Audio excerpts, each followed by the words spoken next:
ચાલો હવે આપણે વાત કરીએ કોષી અંગિકાઓની. બરાબર, છેલ્લે જે આપણે વાત કરી હતી એ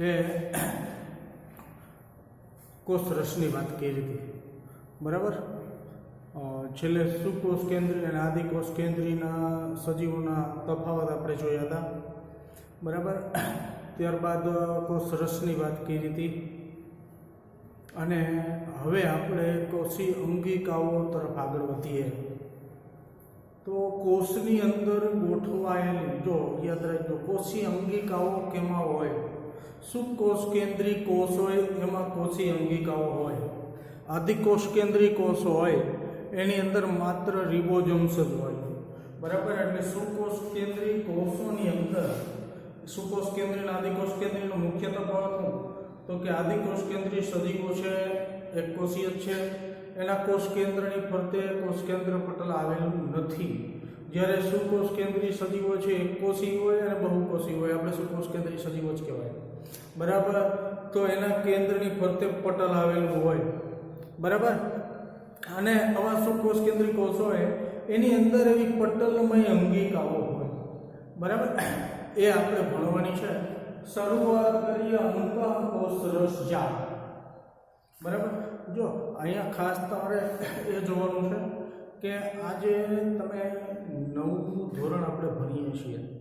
બરાબર, વિજ્ઞાન ભણીએ છીએ. તો ફિઝિક્સ, કેમિસ્ટ્રી અને બાયોલોજી 3 વિજ્ઞાનના પેટા શાખાઓ થઈ. તો આ 3 શાખાઓનો જે પાયાનો અભ્યાસક્રમ છે, તમે ધોરણ 11ની અંદર તમારા કોઈ ભાઈઓ બહેનો મિત્રો હોય તો એની બાયોલોજી, ફિઝિક્સ કે કેમિસ્ટ્રી જોજો તો તમને આઈડિયા આવશે.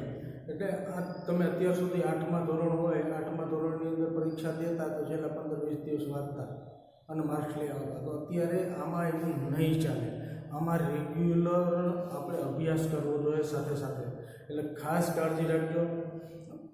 બરાબર, હવે આપણે અંતઃકોષરસ જાળની વાત કરીએ.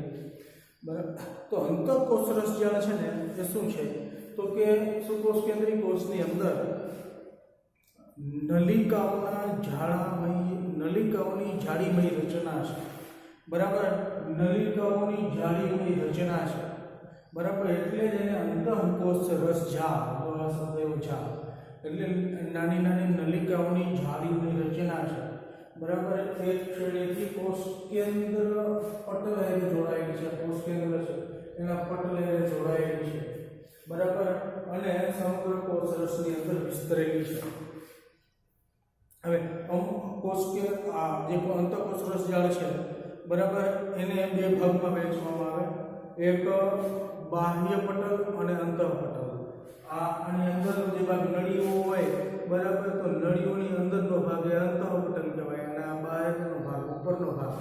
બરાબર, આ એક નળી હોય, ભૂંગળી હોય, તો આ બધી એની કેવી કહેવાય? બાહ્ય સપાટી કહેવાય. આ અહીં અંદરનો જે ભાગ છે એ કેવું કહેવાય? અંતઃ સપાટી કહેવાય. બરાબર, એટલે અંતઃકોષરસ જાળ છે એ બાહ્ય પટલ અને અંતઃકોષરસ જાળનું અંતઃપટલની રચના છે.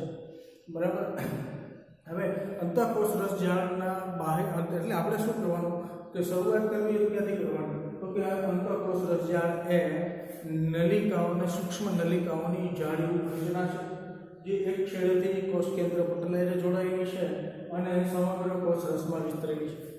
અંતઃકોષરસ જાળને આપણે અંતઃકોષરસ જાળ છે એને આપણે 2 વિભાગમાં વહેંચી શકીએ. એક તો બાહ્ય પટલમય વિસ્તાર અને બીજો અંતઃપટલમય વિસ્તાર. હવે બાહ્ય પટલમય વિસ્તાર જે છે ઉપરના ભાગમાં એટલે ફરતે એની ઉપર છે ને આ જે સૂક્ષ્મ રચના જોવા મળે છે. બરાબર, એવું છે રિબોઝોમ્સ આવેલા છે. બરાબર, અને રિબોઝોમ્સનું મુખ્ય કાર્ય શું? યાદ રાખજો, પ્રોટીનનું નિર્માણ કરવાનું, પ્રોટીન સંશ્લેષણનું કાર્ય કરે છે રિબોઝોમ્સ. બરાબર, અને અંતઃકોષરસ જાળની જે સપાટી ઉપર રિબોઝોમ્સ આવેલા હોય એ અંતઃકોષરસ જાળને શું કહેવાય? ખરબચડી અંતઃકોષરસ જાળ. બરાબર, બુકની અંદર શબ્દ વાપરેલો છે RER. બરાબર, રફ, R એટલે રફ, ખરબચડું. ER endoplasmic reticulum. બરાબર, એટલે એન્ડોપ્લાસ્મિક રેટિક્યુલમ એટલે અંતઃકોષરસ જાળ. Rough ER. બરાબર, અને જે સપાટી પર અંતઃકોષ રસજાળની જે સપાટી ઉપર રિબોઝોમ્સ આવેલા નથી. આ રિબોઝોમ્સને કારણે સપાટી કેવી થઈ જાય? કણિકામય થઈ જાય, એટલે કે ખરબચડી થઈ જાય છે. જે સપાટી ઉપર રિબોઝોમ્સ આવેલા નથી એ સપાટી કેવી છે? લીસી છે. એટલે એને શું કહેવામાં આવે? લીસી અંતઃકોષ રસજાળ. એટલે કે આપણે અંતઃકોષ રસજાળને બે વિભાગમાં વહેંચી શકીએ: ખરબચડી અંતઃકોષ રસજાળ અને લીસી અંતઃકોષ રસજાળ. અંતઃકોષ રસજાળની જે સપાટી ઉપર રિબોઝોમ્સ આવેલા હોય એને ખરબચડી અંતઃકોષ રસજાળ કહેવાય, અને જે સપાટી ઉપર રિબોઝોમ્સ ન આવેલા હોય એને લીસી અંતઃકોષ રસજાળ કહેવાય. હવે મેં તમને કીધું એમ ખરબચડી અંતઃકોષ રસજાળ છે એ શેનું કામ કરે? બરાબર, આ શું આવેલું હોય? રિબોઝોમ્સ આવેલા હોય. એટલે શું કામ કરે? પ્રોટીનનું નિર્માણ કરે, સંશ્લેષણ કરે, એટલે પ્રોટીન બનાવે. બરાબર, એટલે કે અંતઃકોષ રસજાળની ખરબચડી સપાટી ઉપર પ્રોટીન નિર્માણ પામે. એવી રીતે જે લીસી અંતઃકોષ રસજાળ છે અહીંયા લિપિડનું સંશ્લેષણ થાય. લિપિડ એટલે આપણે બોલશું ચરબી. લિપિડનું સંશ્લેષણ થાય. બરાબર, હવે આ ચરબી અને આ પ્રોટીન, બરાબર, લિપિડ અને પ્રોટીન આપણે કોષ રસપટલ ભણ્યા. બરાબર, એની અંદર તમે જોયું હોય તો, કોષ રસપટલ વાંચ્યું હોય તો, અટકાય વિડીયો જોયો હોય તો, બરાબર, અહીંયા 50% છોકરા આપણે જે જીઓ મીડ ઉપર જે લેક્ચરો લીધા એમાં 50% છોકરાઓની હાજરી હતી, 50% સંખ્યા હતી હાજર. બરાબર, તો આ છે ને તમારા માટે ખૂબ ચિંતાજનક વાત કહેવાય, કારણ કે તમે વિડીયો રેગ્યુલર ન જોતા હો તો તમને આમાં બહુ તકલીફ પડે. એક તો અહીંયા આપણે કેવી રીતે વર્ચ્યુઅલ ક્લાસ છે આપણે, બરાબર, લાઈવ ક્લાસ હોય તો તમે ફરજિયાત હાજરી હોય. બરાબર, ધ્યાન આપો, અમે તમને ધ્યાન રખાવીએ. બરાબર, અને કંઈક તમારા મગજમાં ઉતરે. અત્યારે તમે દૂર છો, તમને પ્રશ્ન થતો હોય, કોઈ અમુક છોકરાઓનો પ્રશ્ન થાય છે, એના ફોન આવે છે, મેસેજ આવે છે. બાકી મોટાભાગના છોકરાઓ છે એમ કહેવાય કે કંઈ કરતા જ નથી. બરાબર, દિલ દઈને ભણતા જાઓ, કારણ કે આ ભવિષ્યની અંદર ખૂબ ઉપયોગી છે. બરાબર, હા, તમે 11મા ધોરણની બુક જોજો એટલે તમને આઈડિયા આવશે. 10માનું 12મામાં આવે. બરાબર, એટલે આ કોઈ 15-20 દિવસમાં તમે તૈયારી કરીને તમે એમ લાગે કે 90% આપણે 8મામાં આવતા આપણે લઈ આવીશું, તે વસ્તુ શક્ય નહીં બને. બરાબર, અને જીવ વિજ્ઞાનની અંદર પાછું કેવું છે કે અમુક શબ્દ છે, પ્રોટીન હું છે, લિપિડ હું છે. બરાબર, આવું તો તમારે સેલ્યુલોઝ ને આપણે ભણી ગયા, હેમી સેલ્યુલોઝ ને, પેપ્ટિન ને, કાઇટિન ને, આ તો બધી તમારે ખૂબ આગળ 11-12માં જાઓ ત્યારે બધી વાતો આવશે. એટલે અમુક આમાં યાદ પણ રાખવું પડે. બરાબર, એટલે ખૂબ ધ્યાન દઈને ભણજો. હવે આપણે વાત કરતા હતા કે લિપિડ અને પ્રોટીન. હવે કોષ રસપટલ છે એ કેનું બનેલું હોય? કોષ રસતર છે એ કેનું બનેલું હોય? લિપિડ અને પ્રોટીનનું બનેલું હોય એવું આપણે ભણી ગયા. બરાબર, તો એ કોષ રસપટલ છે એનું સંશ્લેષણ જે થાય, બરાબર, એટલે કોષ રસપટલનું જે નિર્માણ થાય, બરાબર, એ કેની મદદથી થાય? અંતઃકોષ રસજાળમાં જે લીસી સપાટી પર ચરબી બને છે અને ખરબચડી સપાટી પર પ્રોટીન બને છે, બરાબર, એની મદદથી એ કોષ રસપટલનું સંશ્લેષણ થાય. બરાબર, એટલે એના માટે શબ્દ આપ્યો છે બુકમાં, કોષ રસપટલ જૈવ સંશ્લેષણ શબ્દ આપ્યો છે. બરાબર, જૈવ સંશ્લેષણ આના માટે શબ્દ છે. પછી એટલે તમને કેવા બુકમાં તમે વાંચ્યું લખ્યું હોય તો કે કોષ રસપટલના બંધારણમાં પ્રોટીન અને લિપિડ મહત્વપૂર્ણ છે અને આ ક્રિયા છે પટલનું જૈવ સંશ્લેષણ તરીકે ઓળખાય. બરાબર, એટલે પટલનું જૈવ સંશ્લેષણ એટલે પટલ બનાવવામાં મદદરૂપ થાય. બરાબર, હવે આગળ જોઈએ. આટલી વાત ક્લિયર થઈ ગઈ. ફરી વાર કહું કે અંતઃકોષ રસજાળ એ સૂક્ષ્મ નલિકાઓની જાળીવાળી રચના છે, જાળાકાર રચના છે, જે એક છેડેથી કોષ કેન્દ્ર પટલાઈને જોડાયેલી હોય છે અને સમગ્ર કોષ રસમાં કોષની અંદર વિસ્તરેલી હોય છે. બરાબર, આ અંતઃકોષ રસજાળ છે એની બાહ્ય સપાટી પર રિબોઝોમ્સ આવેલા હોય છે. બરાબર, પરિણામે એ અંતઃકોષ રસજાળનો એ ભાગ છે ખરબચડો બને છે. એને ખરબચડી અંતઃકોષ રસજાળ તરીકે ઓળખવામાં આવે છે. અને અંતઃકોષ રસજાળની જે સપાટી ઉપર રિબોઝોમ્સ આવેલા હોતા નથી એ લીસી અંતઃકોષ રસજાળ તરીકે ઓળખાય છે. ખરબચડી અંતઃકોષ રસજાળ એ પ્રોટીનનું સંશ્લેષણ કરે છે. બરાબર. પ્રોટીનના સંશ્લેષણમાં જવાબદાર કોણ છે? રિબોઝોમ. એટલે આપણે એમ કહી દેવાનું કે ગર્ભચર્ય અંતઃકોષ રસજાળ પ્રોટીનનું સંશ્લેષણ કરે છે. બરાબર. એવી જ રીતે બીસી અંતઃકોષ રસજાળ છે એ ચરબીનું લિપિડનું સંશ્લેષણ કરે છે. બરાબર. હવે આ અંતઃકોષ રસજાળ દ્વારા સંશ્લેષિત પદાર્થો ચરબી અને પ્રોટીન બરાબર જે કોષરસ પટલની રચનાને અનુરૂપ છે. બરાબર. પરિણામે એ પટલનું નિર્માણ કરવામાં ઉપયોગી છે અને આ ક્રિયાને પટલનું જૈવ સંશ્લેષણ તરીકે ઓળખવામાં આવે છે. બરાબર. આપણે કહી દેવાનું અંતઃકોષ રસજાળમાં ઉત્પન્ન થતું પ્રોટીન અને ચરબી એ કોષરસ પટલના નિર્માણમાં વપરાય છે. આ ક્રિયા પટલનું જૈવ સંશ્લેષણ તરીકે ઓળખાય છે. બરાબર. ક્લિયર એટલી વસ્તુ. પછી આ પ્રોટીન અને લિપિડની મદદથી અમુક ઉત્સેચકોનું નિર્માણ થાય. આ શબ્દ તમારા માટે ન હોય. ઉત્સેચક.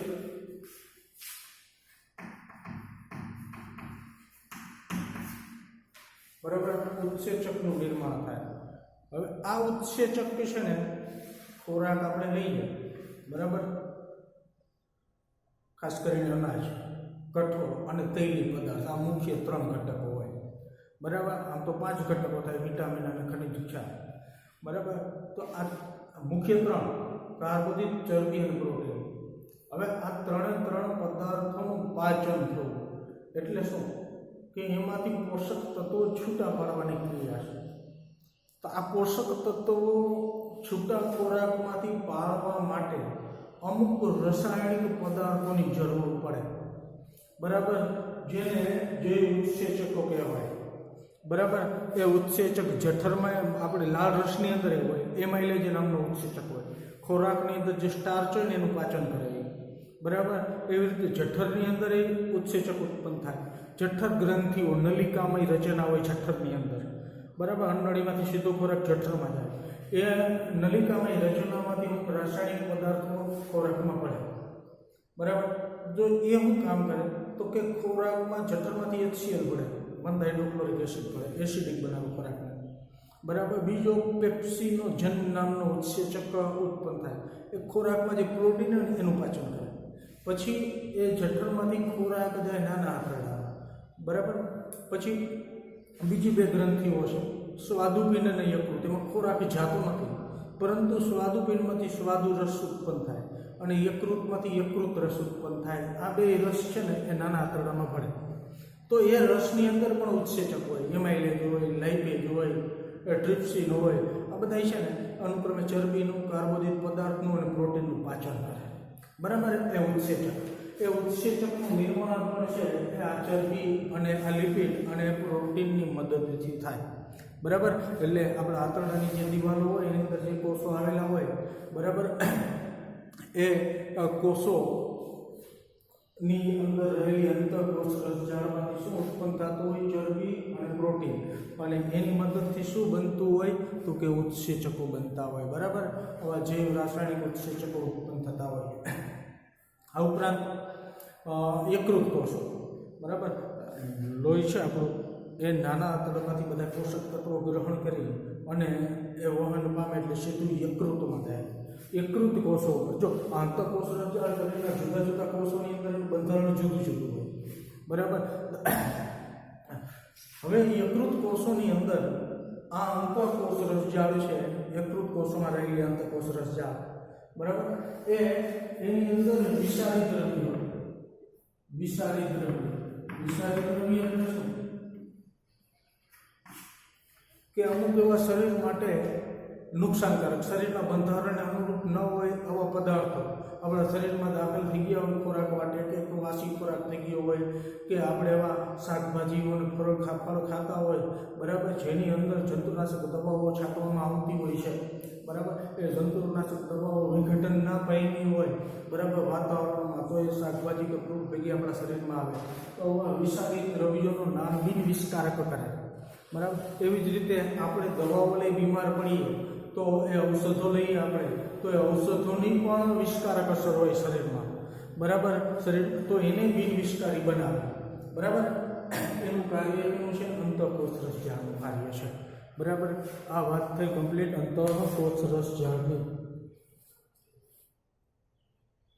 बराबर हवे बीजू शू काम करे अत्यारे फरतो कोषरस छे बराबर ए आ कोष केंद्र तो कोषरस અને कोष केंद्र वच्चे कोषरस અને कोष केंद्र वच्चे द्रव्यना विनिमय माटे सपाटी पूरी पाडे बराबर कारण के आ जे द्रव्य छे ते कोष केंद्रनी जरूर छे कोष केंद्रने द्रव्यनी जरूर छे एवी रीते कोष केंद्रनी अंदर जे जनित द्रव्य होय बराबर ए जनित द्रव्य डीएनए एमांथी आरएनए बने आरएनए मांथी पछी प्रोटीननुं निर्माण थाय या पछी आपणे આગળ ભણવાનું છે ए द्रव्य कोष टूंकमां एटલું याद રાખવાનું कोष रस અને कोष केंद्र वच्चे जे द्रव्यनी आपले थाय बराबर ए द्रव्यनी आपले माटे सपाटी पूरी पाडे बराबर दाखला तरीके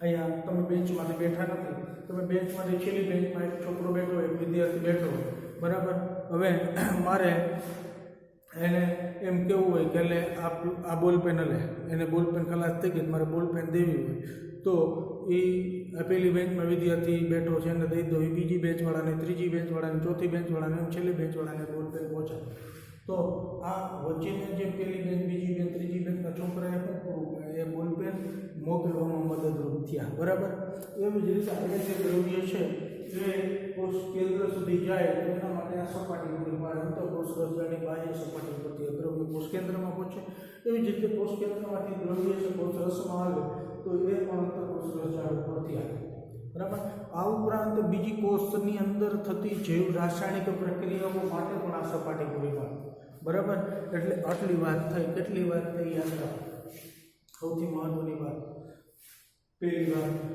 આ મુખ્ય ટોપિક યાદ રાખવાનો કે ખરબચડી અંતઃકોષરસજાળને આપણે બે ભાગમાં વહેંચીએ બરાબર ખરબચડી અને લીસી ખરબચડી કેમ કીધી તો કે એની સપાટી ઉપર રિબોઝોમ્સ આવેલા છે એટલે આખી કેવી થઈ જાય છે ખરબચડી થઈ જાય કણિકાની રચના છે बराबर एनु कार्य हूँ तो कि रिबोसोम्सनु कार्य याद रखो घणी बधी वखत आपणे आगळ चर्चा करशुं एमां रिबोसोम्सनी वात आवशे रिबोसोम्सनु कार्य हूँ तो कि प्रोटीननुं निर्माण करवानुं एनो मतलब कि खरबचडी अंतःकोषरसजाळ पर प्रोटीन संश्लेषित थाय छे प्रोटीन उत्पन्न थाय एवी रीते विशेष सपाटी एटले शुं तो कि जे कोषरसजाळनी जे सपाटी पर रिबोसोम्स ना आवेला होय ए सपाटी લીસી बने बराबर एनुं कार्य हूँ तो कि चरबीनुं संश्लेषण अथवा लिपिडनुं संश्लेषण करवानुं कार्य थाय बराबर पछी बीजी त्रीजी बात याद रखवानी तो कि कोषનું જે કોષરસ પટલ હોય છે બરાબર એના બંધારણીય ગુણો છે એની મદદથી એ બને છે કેવા પદાર્થોની મદદ કેવા દ્રવ્યોની મદદથી બને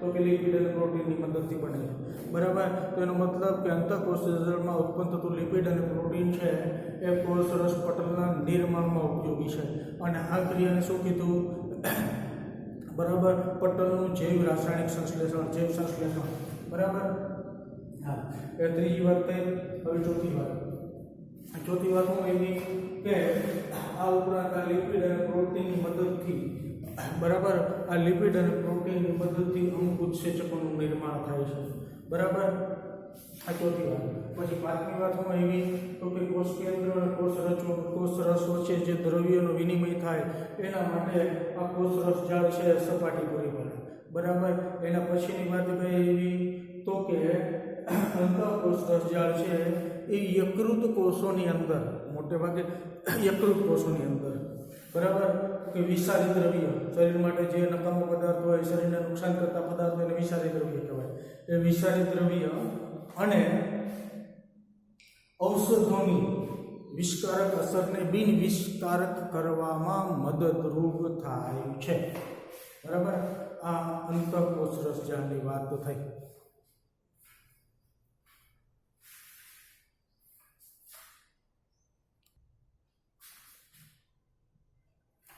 હવે પછીની અંગિકા છે ગોલ્ગી કાય બરાબર आ गोल्गी काय अंगिकाનું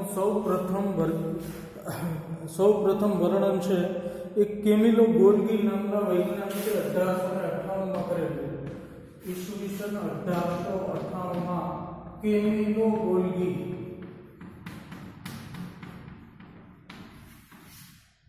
આ વૈજ્ઞાનિકે કરેલું બરાબર એટલે પોતાના નામ ઉપરથી એને રાખી દીધું નામ ગોલ્ગી काय अथवा गोल्गी प्रसाधन बराबर અને ગોલ્ગી બોડી એમ પણ બોલવામાં આવે એ શું છે આ અહીંયા આપણે બરાબર તો કે એકબીજાને સમાંતર ગોઠવાયેલી થપ્પીઓની ગોઠવણી છે નાની નલિકાઓની અથવા પુટિકાઓની એકબીજાને સમાંતર ગોઠવાયેલી થપ્પી જેવી રચના છે શું કે ગોલ્ગી કાય સૌપ્રથમ વાત કરવાની ઈસવીસન 1898 કેમેલિયો ગોલ્ગીયા આ અંગિકાનું સૌપ્રથમ વર્ણન કર્યું બરાબર અને એને પોતાના નામ ઉપરથી આ અંગિકાનું નામ આપ્યું ગોલ્ગી કાય ગોલ્ગી બોડી ગોલ્ગી પ્રસાધન તો શું છે તો કે એકબીજાને સમાંતર ગોઠવાયેલી થપ્પી જેવી રચના છે 1 2 3 4 એવી રીતે એકબીજાને સમાંતર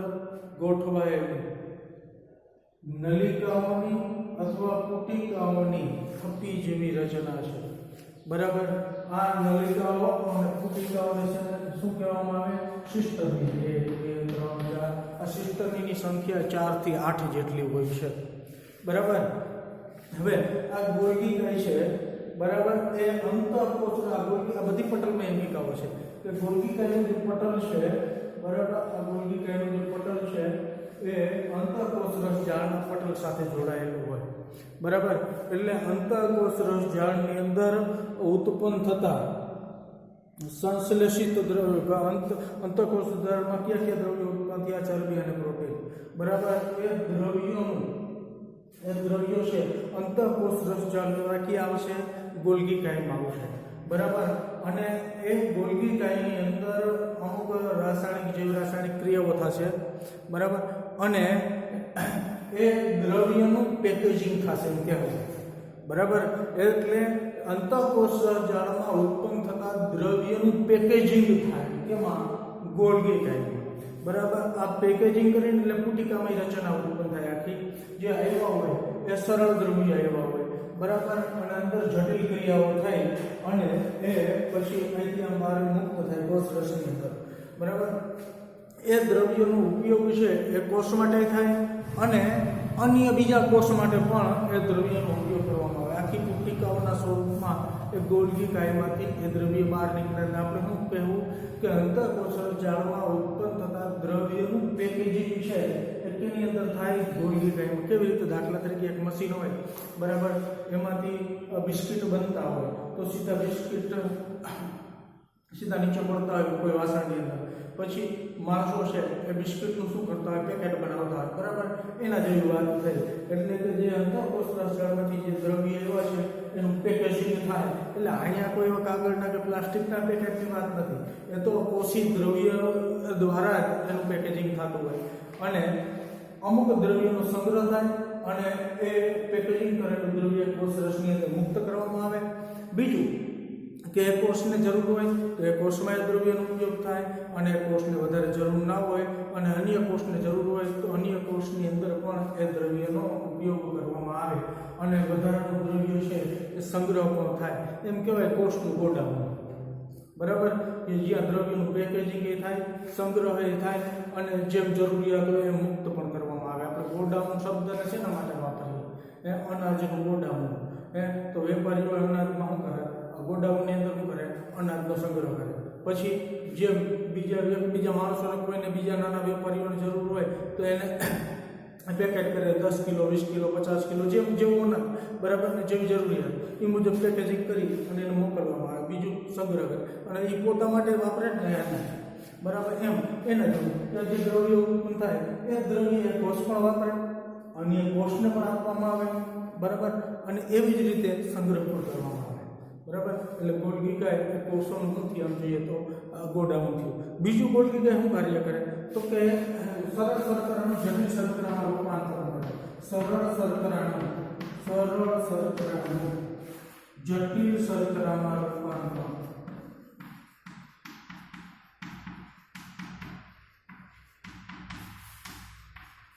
સરળ શર્કરા છે ને ગ્લુકોઝ છે આ સરળ શર્કરા કહેવાય અને જટિલ શર્કરા છે એ દાખલા તરીકે સેલ્યુલોઝ આ જટિલ શર્કરા છે તો આમાંથી આમાં રૂપાંતર કોષ હોય વનસ્પતિ કોષની વાત કરીએ તો વનસ્પતિ કોષની અંદર શું હોય? કોષ દિવાલ હોય, બરાબર. કેની બનેલી? આપણે ભણીએ સેલ્યુલોઝથી બનેલી. તો સેલ્યુલોઝનું નિર્માણ કેમાંથી પામે? ગ્લુકોઝ એ સરળ શર્કરા છે, બરાબર. જે સેલ્યુલોઝ છે એ જટિલ શર્કરા છે, બરાબર. એ ધોરણ 11 ની અંદર તમે અભ્યાસ કરશો. એટલે આ કાર્ય કેના દ્વારા થાય? ગોલ્ગી કાય દ્વારા થાય, બરાબર. એ સરળ શર્કરાનું જટિલ શર્કરામાં રૂપાંતર. આ ખાલી સેલ્યુલોઝ ને એવી ઘણી બધી છે જટિલ શર્કરાઓ. તો વનસ્પતિ કોષ, પ્રાણી કોષ હોય તો એની અંદર ગ્લાયકોજન આવે, ગ્લાયકોજન, બરાબર. આ પણ શું ઉદાહરણ છે? શેનું ઉદાહરણ છે? જટિલ શર્કરાનું ઉદાહરણ છે, બરાબર. એટલે આવી સરળ શર્કરામાંથી આપણે ખાઈએ, બરાબર. એટલે જરૂર હોય આપણે એટલી શક્તિ ગ્લુકોઝમાંથી આપણે શક્તિ કેમાંથી મેળવીએ? મુખ્ય ગ્લુકોઝમાંથી, બરાબર. એ ધોરણ 10 ની અંદર ઉપયોગ ભણવાનો આવશે. એ ગ્લુકોઝમાંથી શક્તિ છૂટી પડવાની ક્રિયા શ્વસન ક્રિયા તરીકે ઓળખાય. તો પછી આપણે જે કામ કરીએ છીએ, શરીરના આંતરિક અંગો કાર્ય કરે છે, બરાબર. તો એના માટે શક્તિની જરૂરિયાત હોય. એ પછી આપણા વૃદ્ધિ અને વિકાસ માટે શક્તિની જરૂરિયાત હોય. એ શક્તિ આપણે ગ્લુકોઝના ઓક્સિડેશન, ધીમું દહન, મંદ દહન કહેવાય એને, એની મદદથી આપણે પ્રાપ્ત કરીએ. અને વધારાની જેની જરૂરિયાત નથી એનો સંગ્રહ, બરાબર. તો હવે ગ્લુકોઝ થોડુંક વધી ગયું તો ગ્લુકોઝનું રૂપાંતરણ કેમાંથી થાય?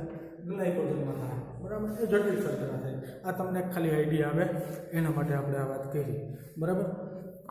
અને આ ઉપરાંત એ ગોલ્ગી કાય છે એ લાઇસોસોમના નિર્માણ, હવે આના પછી આપણે ભણશું લાઇસોસોમ્સ નામની અંગિકા. તો લાઇસોસોમ્સના નિર્માણ માટે પણ ગોલ્ગી કાય છે એ ટૂંકમાં લાઇસોસોમનું નિર્માણ છે એ ગોલ્ગી કાય દ્વારા થાય છે, બરાબર. એટલે હવે પછી આપણે ભણવાનું છે લાઇસોસોમ, બરાબર. ફરીવાર વાત કરીએ આપણે કે ગોલ્ગી કાય છે એની શોધ છે, બરાબર. સૌપ્રથમ 1898 ની અંદર કેમિલો ગોલ્ગી નામના વૈજ્ઞાનિકે કરી હતી, બરાબર. એક કેમિલો ગોલ્ગી છે એ પોતાના નામ ઉપરથી આ અંગિકાનું નામ ગોલ્ગી કાય આપ્યું, ગોલ્ગી પ્રસાધન. ગોલ્ગી કાય શું છે? તો કે ગોલ્ગી કાય છે એ લાંબી નલિકાઓની અથવા કુટિકાઓની એકબીજાને સમાંતર ગોઠવાયેલી થપ્પી જેવી રચના છે, બરાબર. હવે આ ગોલ્ગી કાયનું પટલ છે, બરાબર, અંતઃકોષ રસજાળના પટલ સાથે જોડાયેલું હોય છે. ગોલ્ગી કાયનું મુખ્ય કાર્ય શું? તો કે અંતઃકોષ રસજાળમાં સંશ્લેષિત થતા ઉત્પન્ન થતા પદાર્થોનું પેકેજિંગ કરી અને એને મુક્ત કરે, બરાબર. પેકેજિંગ કરી અને એ પેકેજને કોષ રસની અંદર મુક્ત કરે, જ્યાં કોષ દ્વારા તેનો ઉપયોગ કરવામાં આવે અથવા તો એને બીજા કોષમાં મોકલવામાં આવે. ઉપરાંત એ દ્રવ્યનો સંગ્રહ કરવાનું કાર્ય કરે, બરાબર. ફરીવાર કહો કે અંતઃકોષ જાળમાં ઉત્પન્ન થતા દ્રવ્યનું પેકેજિંગ કરી અને કોષ રસમાં મુક્ત કરે, જ્યાં એ કોષમાં ઉપયોગ કરવામાં અથવા તો એ બીજા કોષમાં મોકલવામાં આવે. આ ઉપરાંત વધારાના દ્રવ્યનો સંગ્રહ છે એ ગોલ્ગી કાય કરે છે, બરાબર.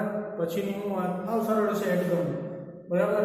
આવ સરળમાં સરળ છે એટલું તો આવડવું જ જોઈએ કે અંતઃકોષ રસજાળમાં ઉત્પન્ન થતા દ્રવ્યનું પેકેજિંગ કરી એને કોષ રસમાં મુક્ત કરવામાં આવે, જ્યાં કોષ દ્વારા તેનો ઉપયોગ કરવામાં આવે અથવા બીજા કોષને મોકલવામાં આવે, અને વધારાના દ્રવ્યનો ગોલ્ગી કાય સંગ્રહ કરે, બરાબર. પછી કે ગોલ્ગી કાય છે એ સરળ શર્કરાનું જટિલ શર્કરામાં રૂપાંતરણ કરે, બરાબર. અને ત્રીજો પોઈન્ટ કે ગોલ્ગી કાય છે એ લાઇસોસોમની ઉત્પત્તિ માટે જવાબદાર છે અથવા તો લાઇસોસોમનું નિર્માણ છે એ ગોલ્ગી કાય કરે છે, બરાબર. એટલે આ વાત થઈ ગોલ્ગી કાયની, બરાબર. હવે આમાં તમને અમુક ફરીવાર આપણે ભૂલી જાઓ કે સરળ શર્કરા, જટિલ શર્કરામાં એવો બધા પ્રશ્ન થાય તો તમે તમારે ફોન કરવામાં એમાં મૂંઝાતા નહીં, નિસંકોચ પણ ફોન કરજો અથવા મેસેજ કરજો, બરાબર. એટલે પછી ફોન અત્યારે બપોર સુધી ના કરો, બપોર પછી ફોન કરો, કારણ કે અહીંયા રેકોર્ડિંગ ચાલુ હોય ને અહીંયા કેવું છે કે આપણે જીઓ મીટ ઉપર ભણતા, બરાબર. એમાં થોડોક પ્રોબ્લેમ થતો હતો એટલે ફરીવાર એ પ્રોબ્લેમ સર્વર પ્રોબ્લેમ હતા, એ પ્રોબ્લેમ સોલ્વ થઈ જાય એટલે ફરીવાર આપણે સ્ટાર્ટ કરશું, બરાબર, લાઈવ ભણવાનું. અને આ સાથે સાથે આપણે રેકોર્ડિંગ પર મૂકતા જશું એટલે વ્યવસ્થિત અભ્યાસ કરજો, બરાબર. આના પછી પછીની વાત આપણે કરીએ લાઇસોઝોમની.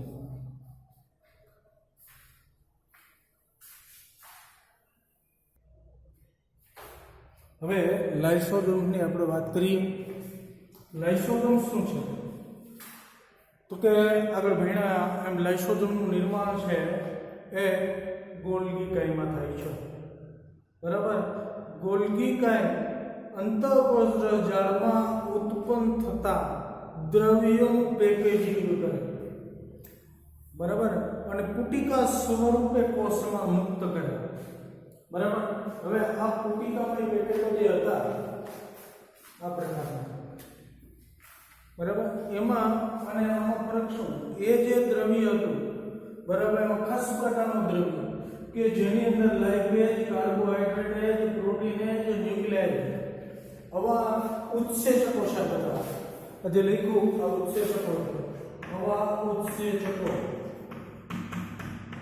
નું પેકેજિંગ, આવા ઉત્સેચકોનું પેકેટ એ લાઇસોઝોમ. બરાબર.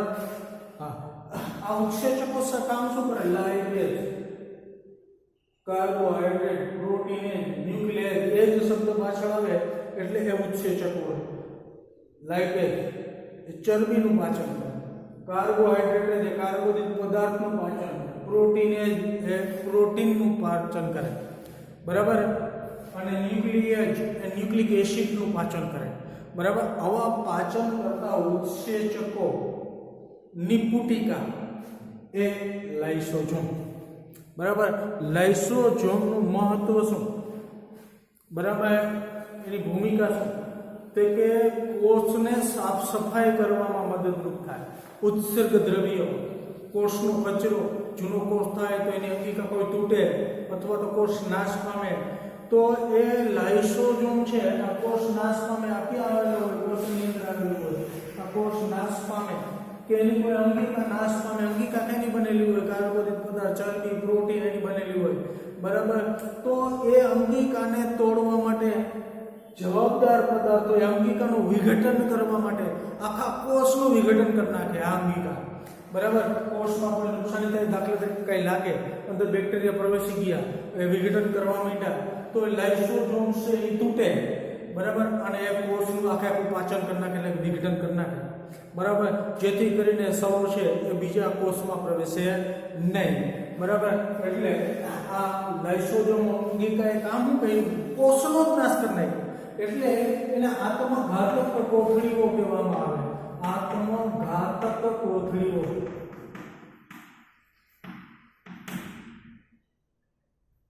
આત્મઘાતક કોથળીઓ તરીકે ઓળખાય. સ્યુસાઇડ બેગ એવો શબ્દ છે.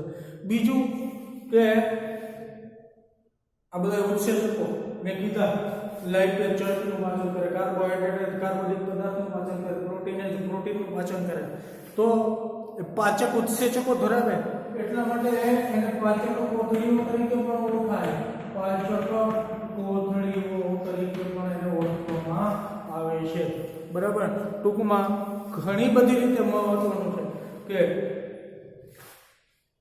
ખોરાકનું પાચન કરે. બરાબર. પછી બેક્ટેરિયા એનો નાશ કરે. પછી કે કોઈ કોષને અંગિકા કે કોષને નુકસાન પહોંચાડ્યું હોય, નુકસાન પહોંચ્યું હોય તો એ નુકસાન જો કોઈ પણ અંદર કોષ મૃત્યુ પામે, કોષમાં કંઈ ખરાબી ઉત્પન્ન થાય, કોષ મૃત્યુ પામે બેક્ટેરિયાના કારણે, તો શું થાય? તો કે એ કોષ સડે, વિઘટન થવું એટલે સડવું. તો એ બીજા કોષને એનો ચેપ ન લાગે એટલા માટે આ લાઇસોઝોમ છે એના ઉત્સેચકો બહાર નીકળે, એક કોથળી તૂટે, એના ઉત્સેચકો બહાર નીકળે અને આખા કોષનું જ પાચન કરી નાખે, એનું વિઘટન કરી નાખે. બરાબર. એટલે એ બીજા કોષોને, એ જે તંદુરસ્ત કોષો છે એને બચાવી શકાય. એટલા માટે એને આત્મઘાતક કોથળીઓ કીધી, કોષનો નાશ કર્યો એટલે. બરાબર. પછી બીજું પાચક કોથળીઓ, પાચક ઉત્સેચકો ધરાવે એટલા માટે એને પાચક કોથળીઓ કહેવામાં આવે છે. બરાબર. આમાં લખ્યું કોષની ચયાપચય ક્રિયા દરમિયાન, કોષની ચયાપચય ક્રિયા દરમિયાન, ચય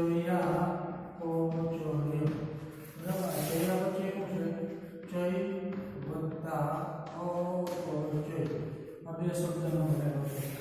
ચય એટલે જોડવું અને અપચય એટલે તોડવું. બરાબર. એટલે કોષની અંદર એવી રાસાયણિક પ્રક્રિયાઓ હાલતી હોય કે મોટો અણુમાંથી બે નાના અણુ બન્યા, અથવા તો અપચય એટલે તોડવું, ચય એટલે જોડવું. એટલે મેં હમણાં કીધું કે આની પહેલાં આપણે ભણ્યા કે સરળ શર્કરામાંથી જટિલ શર્કરા બની, બરાબર, એટલે જોડાણ, બે નાના અણુ જોડાઈને મોટો અણુ બને. એવી રીતે તોડવું અપચય એટલે કે કોઈ મોટો અણુ તૂટીને બે નાના અણુ બનતા હોય. એટલે આ કોષની આવી જે બધી પ્રક્રિયાઓ હાલતી હોય એ દરમિયાન કંઈ નુકસાની સર્જાય અને કોષને નાશ પામે અથવા તો બીજી કોઈ અંગિકા નાશ પામે તો લાઇસોઝોમ એને શું કરી નાખે? પાચન કરી નાખે. બરાબર. ચાલો આટલી વાત આપણે રાખીએ અને તમે આગળ ભણજો, વાંચજો. બરાબર. ખાસ અગત્યનું છે. બરાબર. હવે આપણે નેક્સ્ટ યરમાં મળશું.